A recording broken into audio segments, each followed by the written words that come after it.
Brought to you by NBC bearing, भारताची पहिली bearing उत्पादक। मागच्या 20 महिन्यांमध्ये तब्बल 4 प्रधानमंत्री बदलले आणि आता 5वा प्रधानमंत्र्याची नियुक्ती इमॅन्युअल मॅक्रॉन यांनी फ्रान्समध्ये केलेली आहे।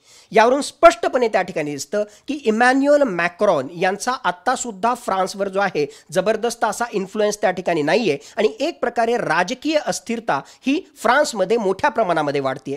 आज घडीला अगोदर फ्रान्सचे डिफेन्स मिनिस्टर जे होते त्यांना प्राईम मिनिस्टर म्हणून इमॅन्युअल मॅक्रॉन यांनी त्यांची नियुक्ती त्या ठिकाणी केलेली आहे। पण अशा प्रकारच्या राजकीय अस्थिरतेमुळे तिथल्या जनतेमध्ये प्रचंड असंतोष आहे आणि राजकीय अस्थिरतेचाच एक परिपाक म्हणजे आज घडीला फ्रान्समध्ये मोठ्या प्रमाणामध्ये आर्थिक अस्थिरता सुद्धा आहे।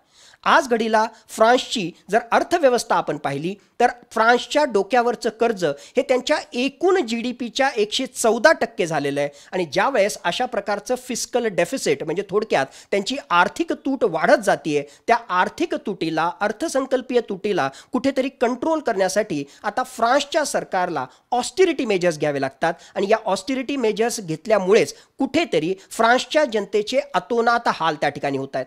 फ्रान्सची जनता हे ओळखते आणि म्हणूनच ब्लॉक एव्हरीथिंग या नावानं त्यांनी एक मूवमेंट सुरू केलेली आहे, ज्याच्या माध्यमातून आता फ्रान्सची जनता रस्त्यावर उतरलेली आहे। 1 लाखापेक्षा सुद्धा जास्त जनता आता पॅरिसच्या आणि आसपासच्या शहरांच्या रस्त्यावर त्या ठिकाणी उतरलेली आहे आणि फ्रान्सच्या सरकारचा ते निषेध करतायत, राजकीय अस्थिरतेचा, त्याचबरोबर वाढणाऱ्या आर्थिक तुटीचा आणि एक प्रकारे मॅक्रॉन हे कशा प्रकारे जे आहे फ्रान्सचं नेतृत्व करण्यासाठी सक्षम नाही यासाठी ही जनता त्या ठिकाणी रस्त्यावर उतरलेली आहे। काही महिन्यांच्या अगोदर मॅक्रॉन यांच्या विरुद्धचा एक प्रकारे विरोध हा लेफ्टिस्ट पार्टी वेगवेगळ्या प्रकारच्या डाव्या विचारसरणीच्या पार्टीजच्या द्वारा सुरू त्या ठिकाणी झाला होता, पण आता राईटिस्ट पार्टीज आणि अशी विचारधारा असणारे लोक सुद्धा याला जोडले गेल्यामुळे मोठ्या प्रमाणामध्ये या आंदोलनाला जे आहे उग्र स्वरूप त्या ठिकाणी येतंय।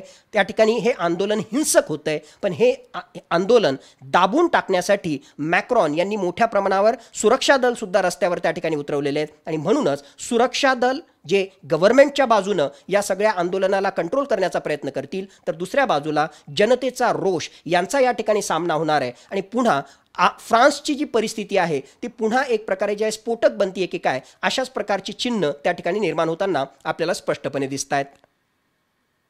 Brought to you by NBC bearing, भारताची पहिली बेअरिंग उत्पादक।